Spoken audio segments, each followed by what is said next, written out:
'Tis the season to shine with H&M. Discover the holiday collection and find fashionable pieces for your wardrobe or for under the tree.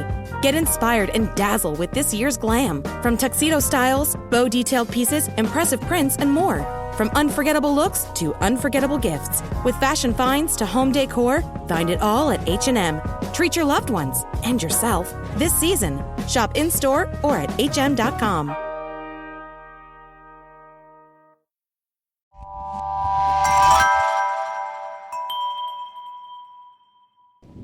Slow Burn Media and Evergreen Podcast presents Who Killed, a podcast that provides a voice for the voiceless. We all walked around. Back then, you didn't have those worries. But then the bodies started multiplying, all young, all female, all alone at the time of death. She was a very happy girl, very shy. She would never have gotten in willingly with any strangers whatsoever. In 1976, 16-year-old Pamela Maurer was found on the side of the road in Lisle in the snow. She'd been strangled. For 44 years, her murder remained a mystery. Today, investigators announced they found her killer because back in 1976, police had the good sense to preserve what today is called DNA evidence. We finally put a name and a face to this monster. Because of new DNA technology, police were able to create a picture of the killer from DNA evidence. So, if you have any information, or perhaps you were victimized back in the 70s and never reported it to police, police are now asking that you come forward. If you have any information about any of these attacks, they're calling him a serial rapist and a serial killer. They think he was most active between 1974 and 1981. Hello and welcome to this week's episode of Who Killed. I am your host, Bill Huffman, and this is a Slow Burn Media, Evergreen Podcast, and Killer Podcast production. It's been another wild week in the world of true crime, as we have seen multiple cases being solved via genealogy, and again, this is amazing because, as we all know, cases that we have covered mostly remain unsolved, and with the new technology, we are now able to kind of break some of these cases. On this week's episode, we are going to be talking about science. And as you all know, there are a few things that are constant in the world of true crime. And those are crime scene investigations and DNA. Now, most recently, familial or genealogical DNA.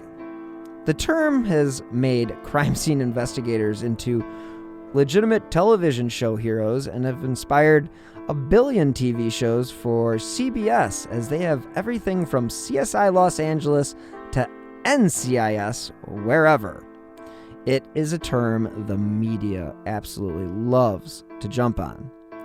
It is sort of a catch-all phrase that sums up how investigators were able to make a connection to a suspect and a crime.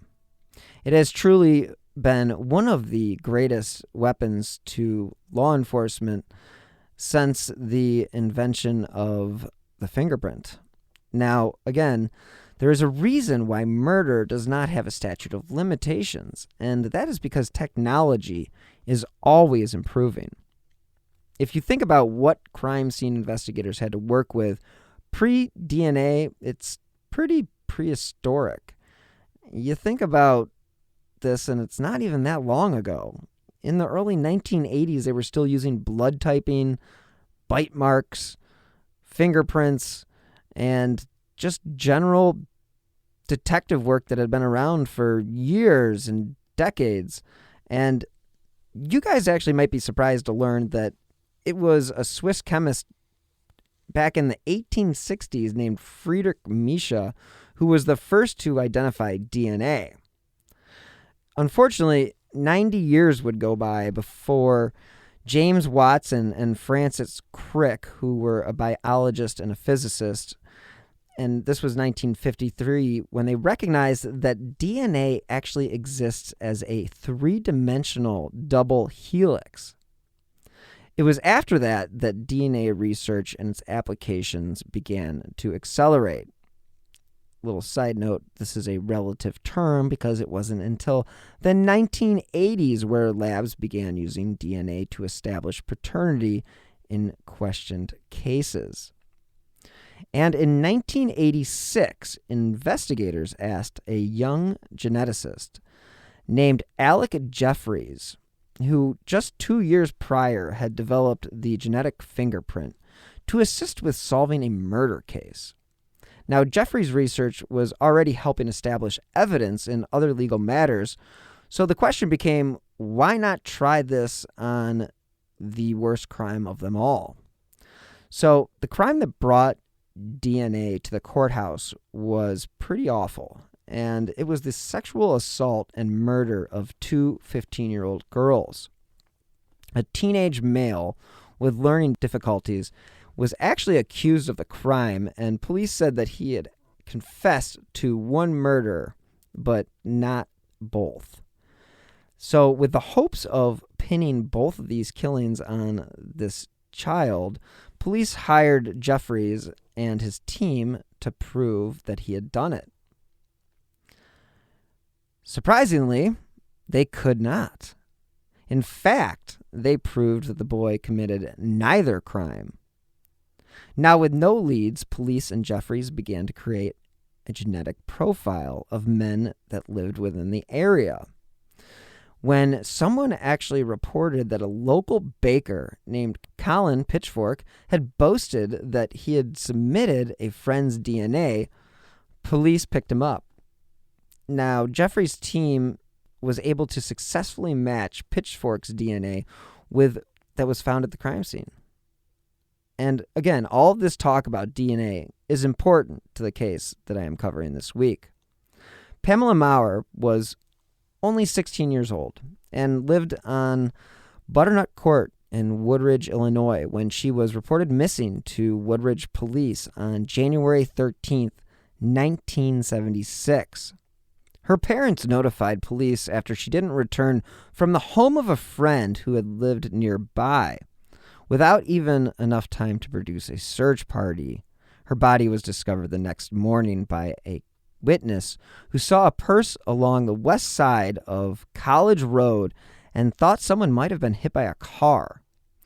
Now, unfortunately, the body was found outside of a metal guardrail, and police believed that she actually might have been placed there in an attempt to make it look like she was a victim of a hit-and-run accident. Now, according to the Thomas Powers of the Chicago Tribune, investigators were tracing the ownership of a 3-foot piece of hose, which is the main clue in the death of Pamela Maurer, 16, whose body was found next to a road in a remote section of suburban Lisle. At the time of the discovery, Lisle Police Chief M.J. Worth did express confidence that the killing would be solved, and he said that the hose found near the girl's body was believed to have been used to strangle the girl. The chief described the hose as a half-inch thick hose as a, quote, special type with limited distribution, unquote. And he said that his investigators were attempting to track down recent purchases of this type of hose in stores within the area. Quote, "We'll probably never find out why he killed her," Worth said, "but we're going to find him. We have a lot of people to talk to, and a lot of people are talking." Now, Worth went on to say that tests were being made on the hose and on the girl's body to determine if it was actually the item that was used to strangle her. Now, again, this would only make sense as the DuPage County Coroner's Office had reported that a preliminary examination had indicated that she had been strangled. Assisting Lisle police in the investigation were detectives from the DuPage County Sheriff's Office and from police departments in Naperville, Downers Grove, and Woodridge. Now, Worth said that classmates and acquaintances of the victim were being questioned, particularly in an effort to follow her movements Monday night after she left the home of her friends. Police were also checking the possibility that the girl may have been forced into a car after leaving that friend's home, which again is only 2 blocks from her home. 2 blocks. Her fully clothed body was found at 7:45 a.m. on that Tuesday, and this was about 1.5 miles south of Maple Avenue near Illinois Benedictine College. Near her body was her purse and a small amount of money as well as ID papers. At the time, the girl's clothing did not appear disarranged, and it was stated at one point that she had not been sexually molested. Later research that I have uncovered disputes some of that, but put a pin in it. So Miss Maurer's movements had been traced up to only 1:45 that Monday when she left her friend's house. And the 2 friends had said that Miss Maurer had left to buy a soft drink at McDonald's, which was only 2 blocks away. Again, investigators were beginning to look into the possibility that the girl may have actually bought the pop or soft drink at a laundromat or a food store, which was just a block away from the house where she was hanging out. Back in the 70s and 80s, the Chicago Tribune was legitimately one of the premier newspapers, and they really covered the hell out of Miss Maurer's death. And they reported that police had begun circulating a composite drawing and description of a man that they wanted for questioning. Richard Doria, the chief of the DuPage County Sheriff's Office, had said a white man about 25 years old and about 5 feet 9 inches had been described to police by a woman who said she rejected his offer of a ride. As the man asked her to model for him, the woman said she noticed a white bundle in the front seat of his late model Mercury Capri. This incident, she said, occurred approximately 11:45 p.m. on Monday, about the time police believe the Maurer girl was killed. The Chicago Tribune did their best to cover this case, but unfortunately, it went cold. As do cases in the 70s when you're working with limited information and limited witnesses and really no solid evidence found at the scene.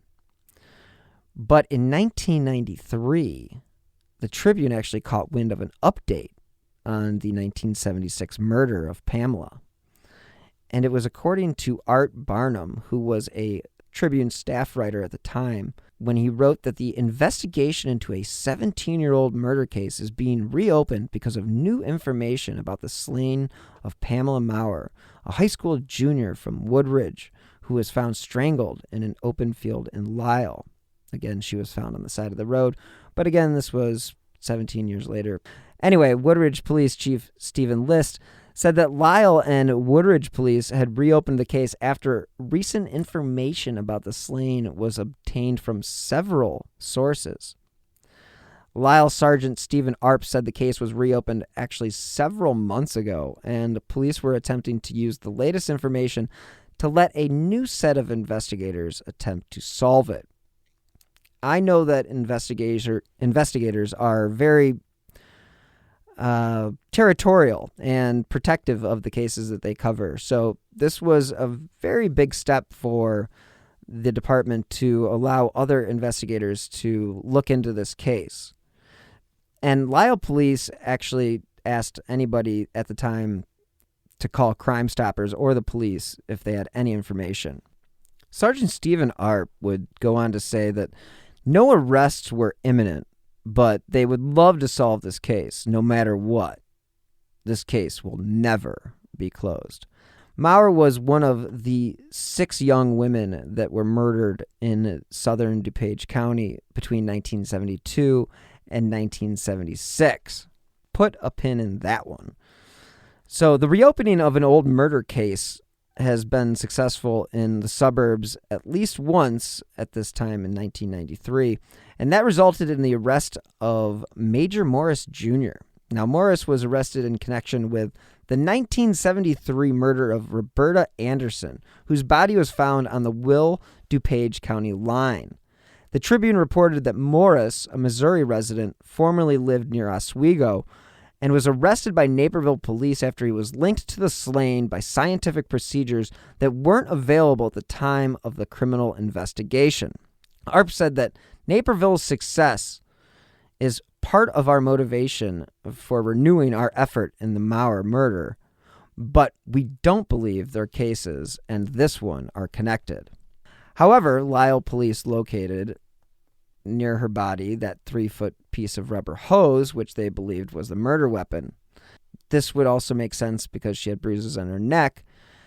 But with hindsight being 2020, it makes the comments of former Lisle Police Chief M.J. Worth a little circumspect because, you can have all the confidence in the world, but what he said at the time was 2 teenage males who police believe had information about the case had refused to talk to police on the advice of their attorneys. Well, no offense, Chief Worth, but anybody with a brain and the wherewithal to get an attorney would get an attorney regardless of their innocence or guilt.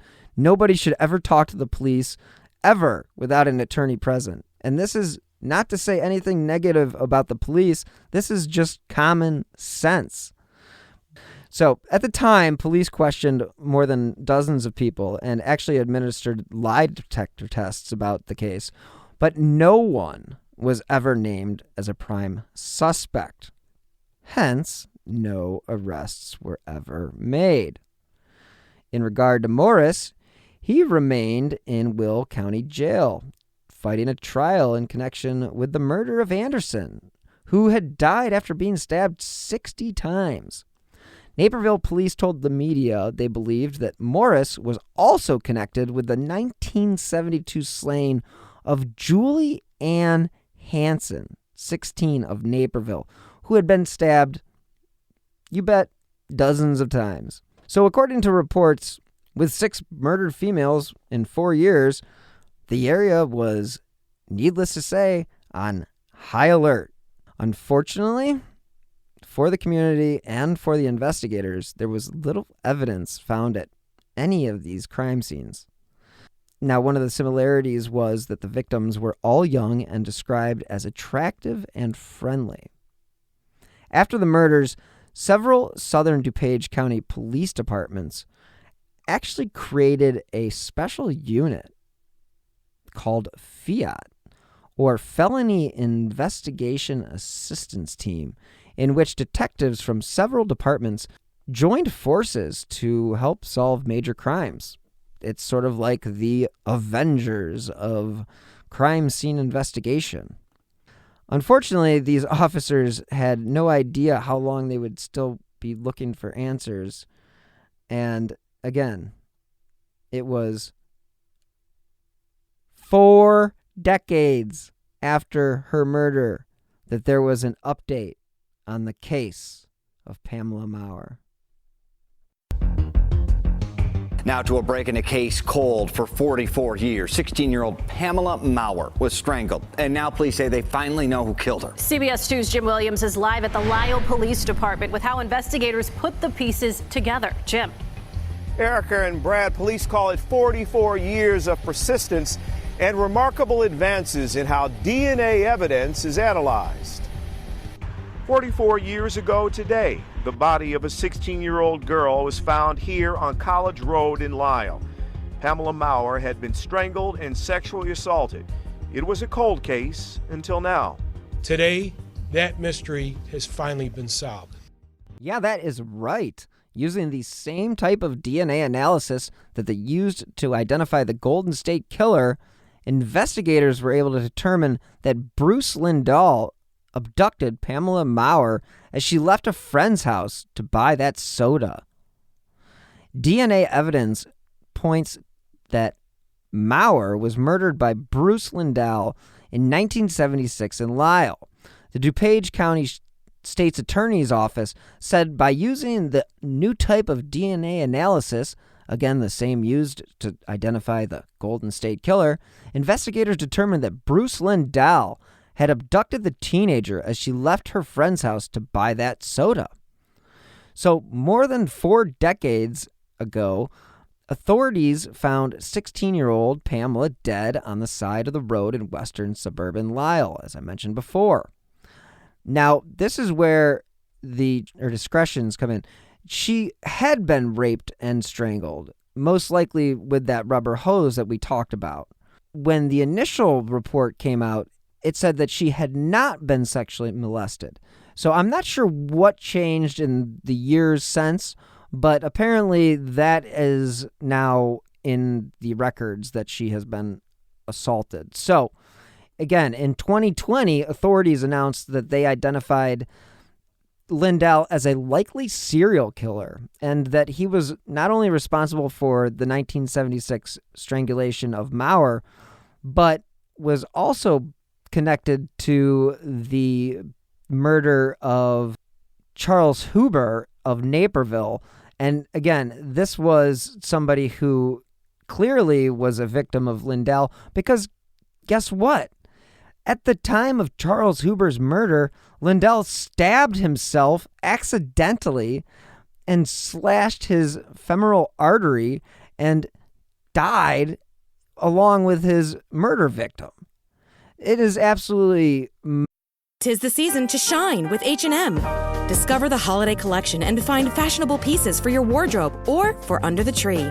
Get inspired and dazzle with this year's glam. From tuxedo styles, bow detailed pieces, impressive prints, and more. From unforgettable looks to unforgettable gifts. With fashion finds to home decor, find it all at H&M.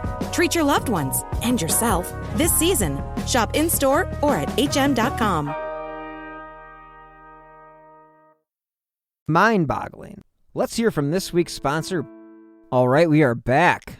Again, Lindahl was 23 at the time of Maurer's murder, but police believe that he had connections to a number of other murders. Now, this was one of those things that was clear as day because Lindahl was actually charged with rape, and it was the woman who was taking him to court, who disappeared, and charges were never actually filed against Lindahl because she never showed up to court. A year after Lindahl's body was found, they found the body of this woman. So it's pretty wild to think that this character was kind of acting really off the grid and nobody seemed to acknowledge it. And it's really wild. And again, Bruce Lindahl was described, as authorities said, as a possible serial killer. This was one of those individuals who looked pretty innocent. I can understand why he was able to get away with the crimes. He kind of fit in with what was going on with the scene. I mean, he was an attractive, well, as men go, he wasn't a David Berkowitz type of killer. He was more on the Ted Bundy side of things.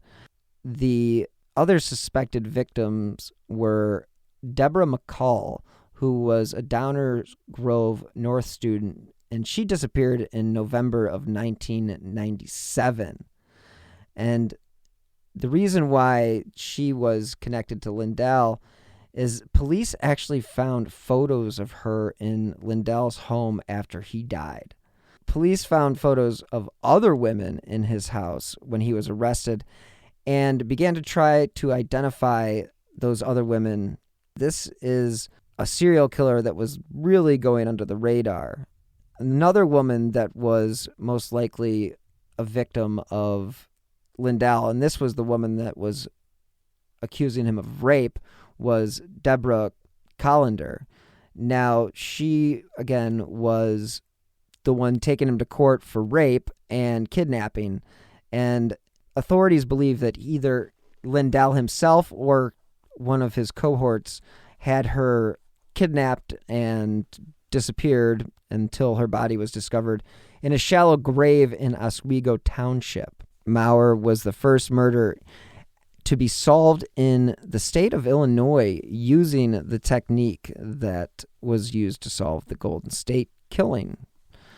Using DNA, that was found on Maurer's body, investigators were able to use the publicly available DNA databases to construct a possible family tree of a suspect and identify relatives of a suspect. After identifying Lindahl, prosecutors got permission in November to exhume his body and then test his DNA. This is where there shouldn't be a surprise. The tests were a match. Lisle police were still working on identifying other possible victims of Lindahl and have asked the public to come forward. Now, this was according to the Daily Herald. Absolutely wild that this suspect would have gone under the radar if he had been killing that many people in that short amount of time.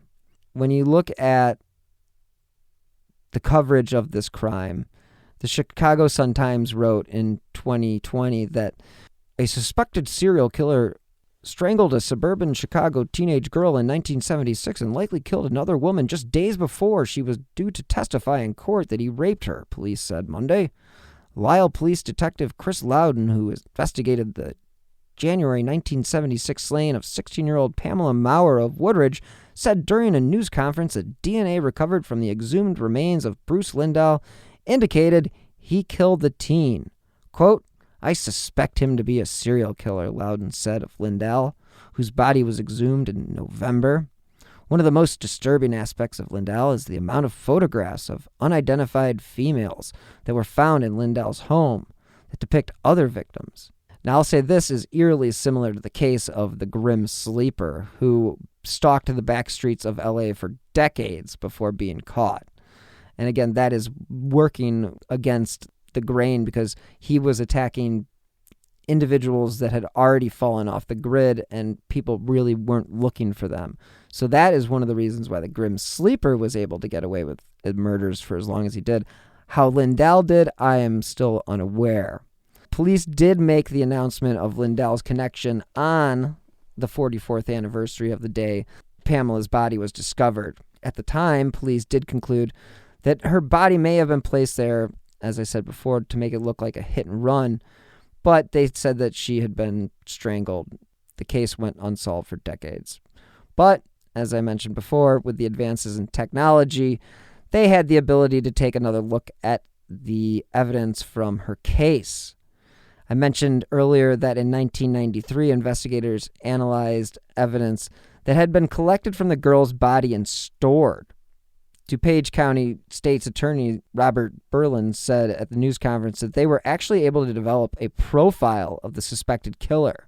At the time, no suspected serial killer or suspect was identified. And this was 2019. Advanced DNA testing was conducted. Now, this enabled scientists to create a snapshot, quote unquote, of the suspect's traits, including eye color, skin color, and the shape of his face. With that information, along with the analysis of the public genealogy database, this led authorities to identify Bruce Lindahl as the suspect. That identification using genealogical evidence, the first of its kind in the state of Illinois, as I said before, has led authorities to believe was a series of crimes committed by Lindahl, including the sexual assault of young women and at least 2 other homicides. When police learned Lindahl's name, they quickly discovered that the 29-year-old resident of nearby Aurora had died during a fatal knife attack on 18-year-old Charles Huber of Naperville in 1981. And this is where he accidentally slashed a major artery in his own leg and, well, unfortunately, he bled to death. Not going to shed any tears for this guy. So at the time of his death, Lindahl, again, as I mentioned before, was the suspect of the 1980 rape and kidnapping of Deborah Collender. Now, Berlin said authorities believe that Lindahl abducted the woman from a suburban shopping center and raped her in his Aurora home before she managed to escape and call police from a neighbor's house. He was charged, then released from jail after posting bail. Just days before she was to testify at his trial, she vanished, forcing prosecutors to drop the charges in 1981. In 1982, several months after Lindahl's death, Collander's body was discovered by a farmer in a shallow grave in rural Oswego Township. Autopsy was unable to determine how she died, but her death was ruled a homicide. Quote, all the evidence points to Bruce Lindahl being responsible for her murder, Berlin said, leaving open the possibility that he hired someone to kill her or did it himself. Quote, we believe Deborah was murdered in order to prevent her from testifying at Lindahl's rape trial, unquote. Berlin said that there is evidence linking Lindahl to the 1979 disappearance of that other high school student that I mentioned, Deborah McCall.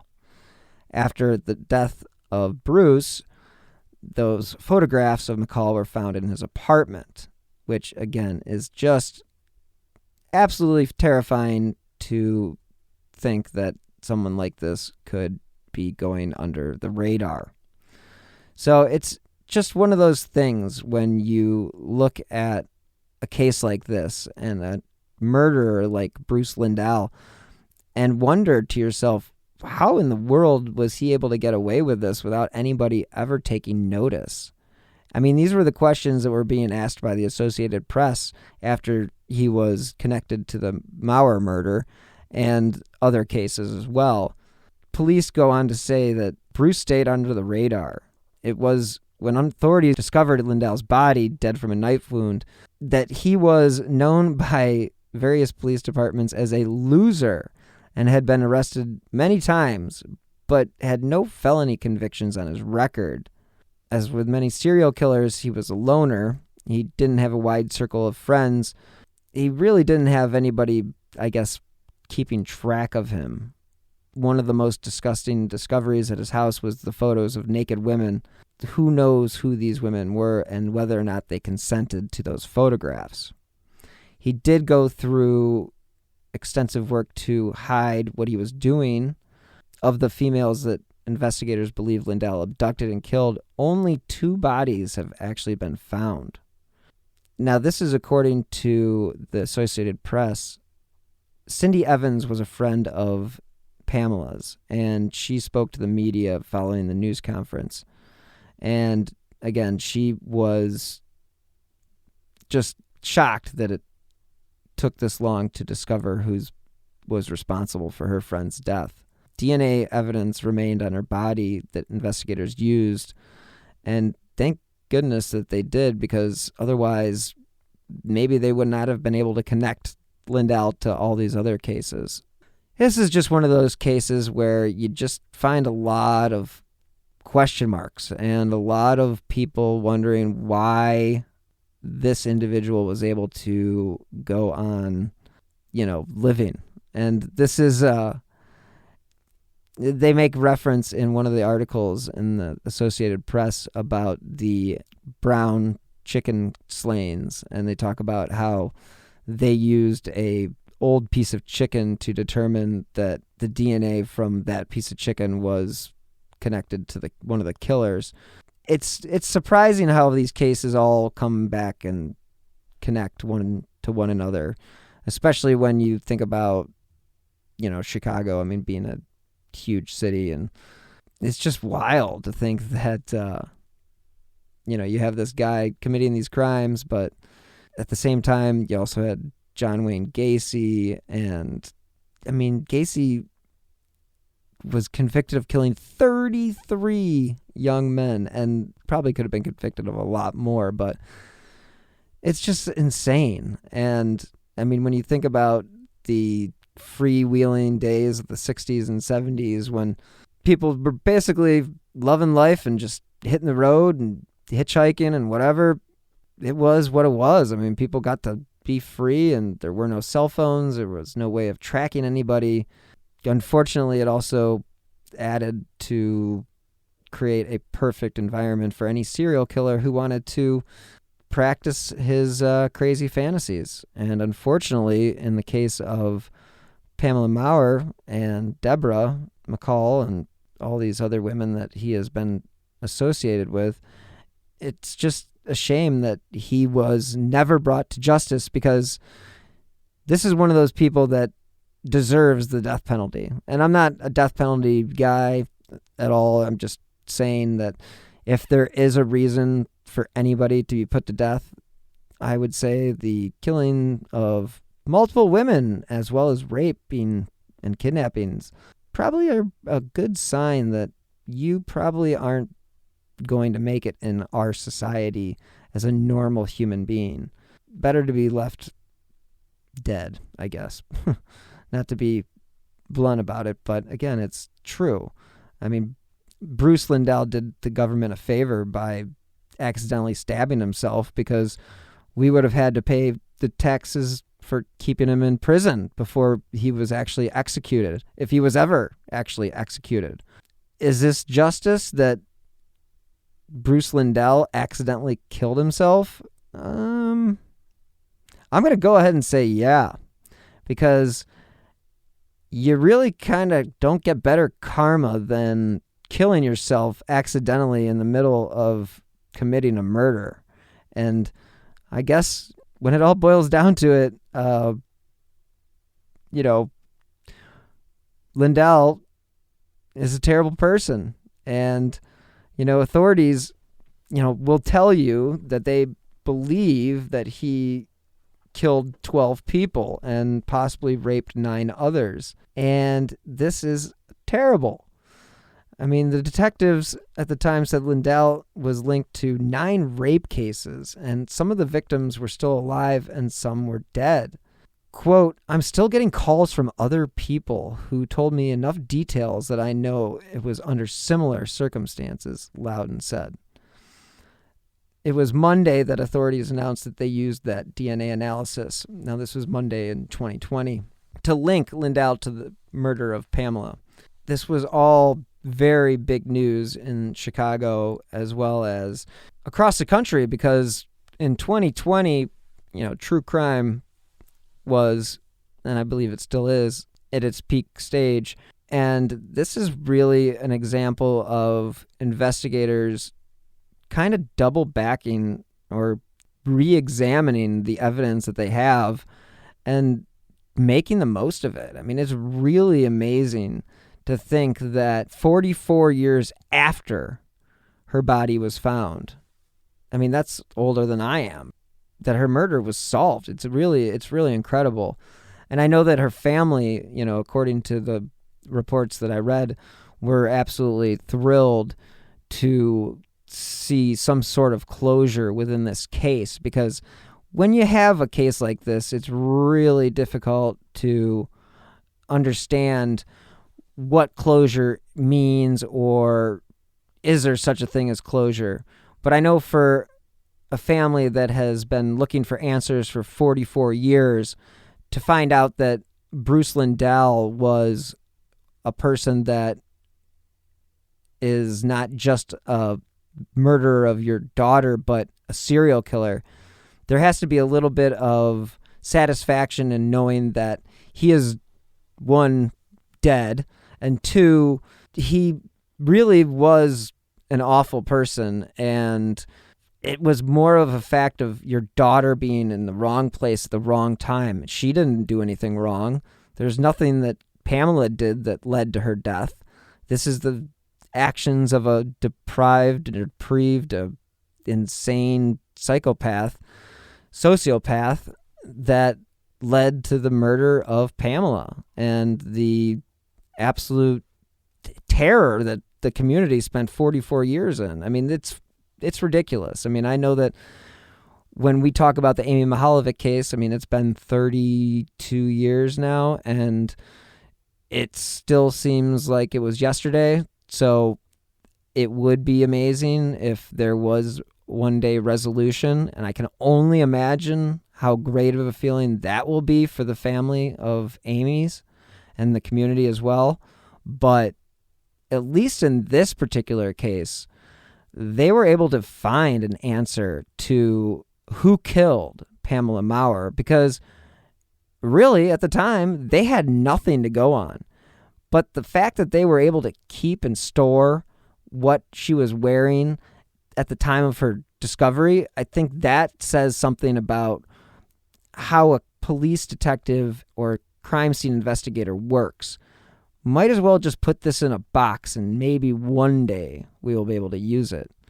And again, you saw that in the Amy case when they brought the curtain out in, I forget what year, 2016, but that was something that they had found at the crime scene in 1989. Should they have released that image earlier? Possibly, but they didn't have the technology to connect the crime to that particular item. So, I don't know. I always feel a little on the fence about how much the police should disclose as far as evidence goes, because if you have something like a curtain that may match another curtain in your house and you display it before you have proof that it's connected to the crime, that person can then go ahead and destroy the evidence that would provide that connection. So I do understand the idea of keeping things close to the chest, and I'm not going to blame investigators here at all because, again, they had very, very little evidence to work with. And the fact that they were able to go back in 1993, re-examine the case, and then in 2020 have the wherewithal to submit the DNA to these laboratories to find an answer. And it's really, really a good feeling, and it's comforting to know that the investigators never did give up. And I think if the family can rest on anything, is that they truly did not give up. I mean, Bruce Lindahl had been dead for 40 years by the time they discovered it was him that was involved with the death of Pamela. Kudos to the investigators for sticking with it. I feel terrible for the family, but I'm very happy that they can at least go to sleep at night knowing that the individual who perpetrated this crime is no longer on the streets, alive. This case is one of those cases where you do find answers. I'm happy to say that we do know who killed Pamela Maurer, and that is serial killer Bruce Lindahl. Thank you guys so much for tuning into this week's episode about genetic genealogy, Pamela Maurer, serial killer Bruce Lindahl, and the murders of Charles Huber Jr. and Deborah Collender and Deborah McCall. This guy was an evil person, and he is exactly where he belongs. So let's just hope that the families are able to get some peace out of this. As you guys know, I drop new episodes every Friday. I do have my spin-off series, Presser of the Week, and that airs on Thursdays, and you can get that on this feed. So, again, wherever you get your podcasts, feel free to download and check it out.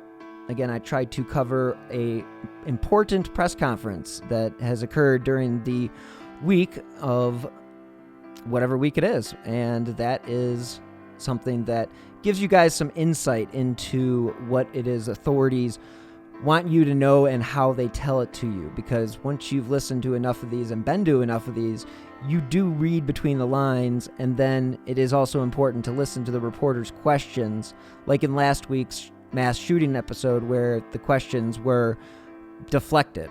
And again, that's just the way it is. You can't always get what you want.